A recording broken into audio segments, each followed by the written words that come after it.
Thanks for tuning in to the Prime Bookseller Podcast, the bi-weekly podcast discussing all things Amazon bookselling. Hey everybody, welcome back to another episode of the Prime Bookselling Podcast. We're back with a business segment of our podcast today.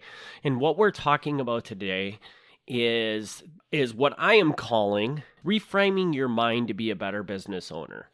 And we may probably have just lost a couple of listeners just by that title because they're like, what does this have to do with Amazon bookselling? But this is a really important lesson for anybody that's becoming a business owner. And the reason for that is that I think traditionally the way we're taught in society how everything works is just a horrible, horrible way for an entrepreneur to think.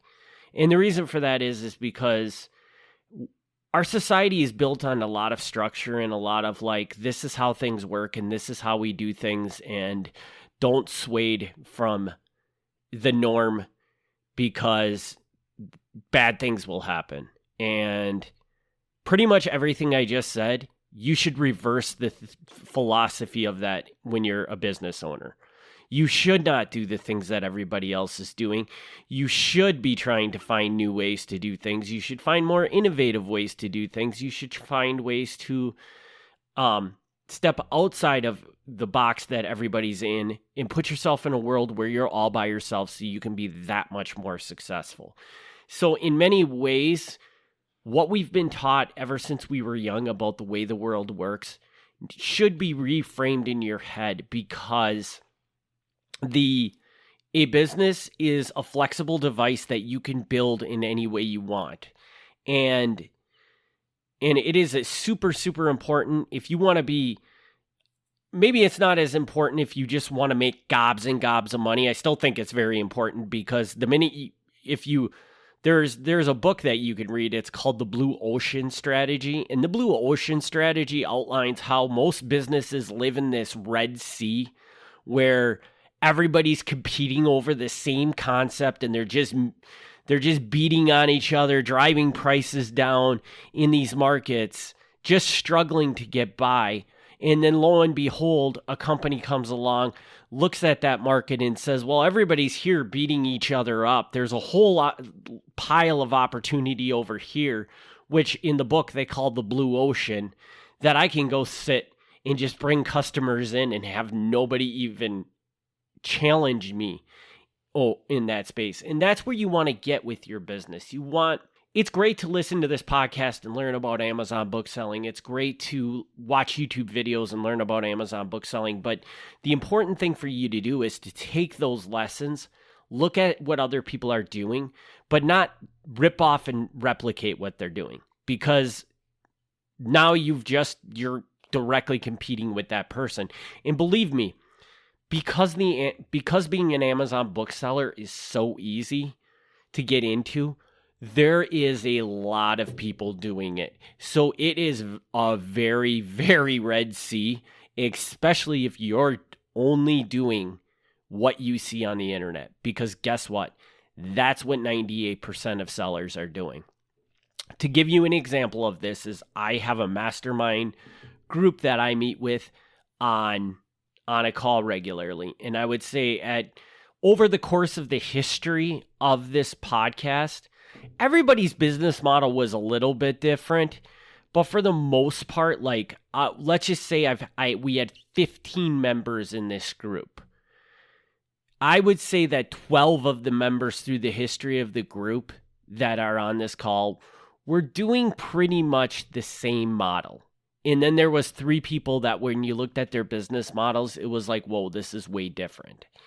And ironically, in most instances, the 3 that were doing things completely different were by far the more successful sellers.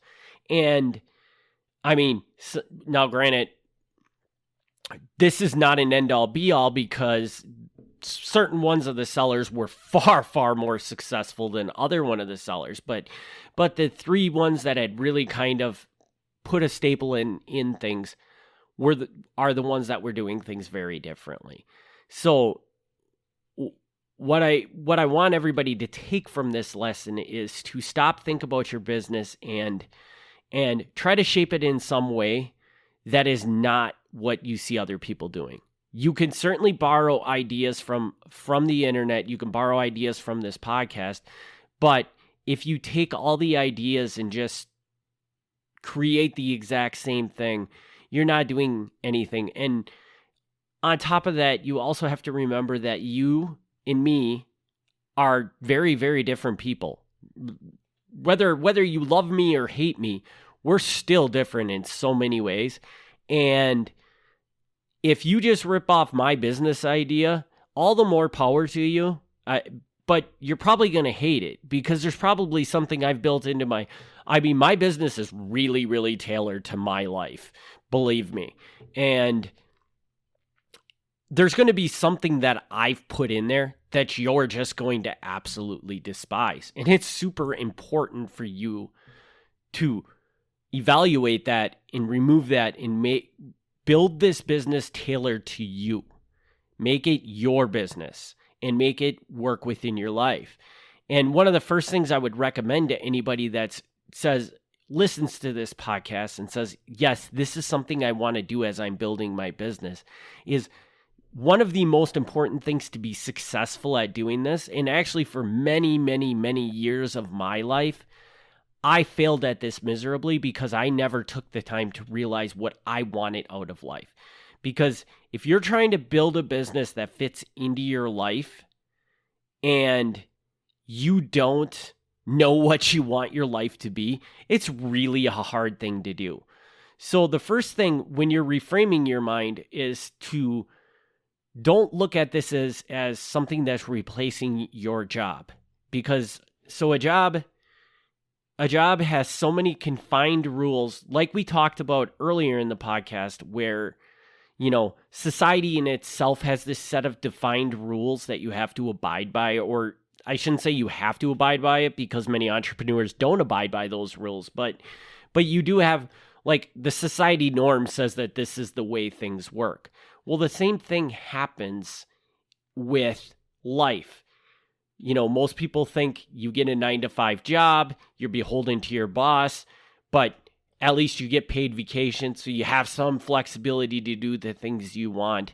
But you might not ever be able to have the life you want because your employer just simply won't allow it. Well, when you're building a business, that all goes out the window. You can have whatever life you want. If you want to do Tim Ferriss, work 4 hours a day and be done, or I actually think, what is Tim Ferriss, 4 hours a week and be done, you can build that business. If you want to be able to take 6 months of vacation a year on your business, there's nobody to tell you you can't. You just have to build the business in a way that works for you. But for you to be able to do that effectively, you first need to figure out what you want your life to be. And if you don't really have an idea of what you want your life to be is, then you're not going to build the business successfully the way you want to. And I hear so many people that want to get into businesses and they talk about businesses and and you say, well, what do you want from your business? And they say, I want to make a lot of money. And to me, that's like a very short-sighted thing, because basically what you're saying is, I don't know what I want, because money it does nothing for you. It's a number. It's a piece of paper that the government prints off. It's a number on a computer screen. It doesn't do anything for you. You have to take that money and make something with it. Whether it be in your business, you have to create a product, or, buy products to sell, whatever, or within your life, you have to create experiences. You have to take that money and buy tangible things that you do things with and stuff like that. So if your response by default is that with my job, with my business, I want to make a lot of money, you have not thought about what you want your business to be. Because if you have thought about it, it would go beyond that. It's not, I want a bunch of money. It's, I want a bunch of money to do this. And whether that would be, I want to travel, I want to make sure that if I die, my family is taken care of for the next 150 years. If I want to be able to buy a Tesla. I want to be able to, whatever it may be, I want to have a 4,000 square foot house. Whatever your goal is, whatever you want out of your life is what you want to start with as you figure out how to build your business. And this is a very different philosophy than what we're used to thinking about, because the amount of flexibility that you have with building a business does not exist in your traditional work environment, because your employer holds way too many cards. But in a business environment, and now I don't want to say that you hold every card, because there is a moment where you have to give something up because, you have to meet a deadline or something like that. But you have a lot more flexibility. And even if you say like, well, every 6 months I have to give this thing up because I have to hit this deadline, you still have the freedom to look at that thing and say, okay, is there a way I can fix this so every 6 months I don't have to give up my freedom? And maybe you just hire an employee that does that thing every 6 months so that that's done, that's taken care of, and you never have to worry about it. Maybe you restructure your business in a way so that thing doesn't happen anymore. Whatever it may be. But the point is that the sky's the limit with your business. You can have any life you want to have. If you want to wake up, I'll give you a great example. Is I had a friend that ran an Amazon business very similar to mine, and his routine was that he woke up in the morning, got up, worked out, went and sat down in front of his computer, processed all his orders for the day. And if it was summer, because I'm for anybody who doesn't know listening, I am in Wisconsin, so in winter we just like go into a hole and don't do anything because it's so cold. But in the summer, he would go jump on his bike and he would bike the rest of the afternoon away, come home at night, eat dinner, go to sleep, start over. And he's able to do that because his business offered him that flexibility. He built his business to enable him to do that. And if you can take only one lesson from this podcast, this is probably one of the most important lessons, because this will give you the life that you want to have. And in truth, you're going to learn that, at least in my experience, that you don't have to have gobs and gobs and gobs of money to be really, really happy if you're living the life you want to live. Having the life you want to live is probably worth more than any dollar amount anybody could ever give you.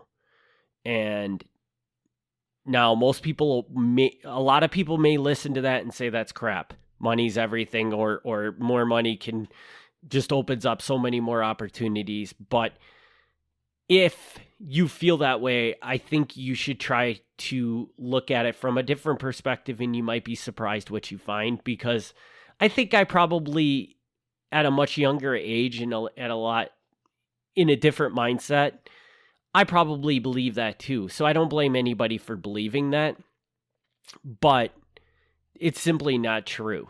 Happiness is derived from within you. It is not derived from anything that you hold, possess, or anything. And one of the biggest driving forces of happiness is experiences. And good experiences can cost you millions of dollars, and good experiences can cost you nothing. And will the $1 million experience be better than the free experience? Maybe, but I would say it's a 50-50. It can go back and forth. You can have free experiences that will far trump any experience you buy for $1 million.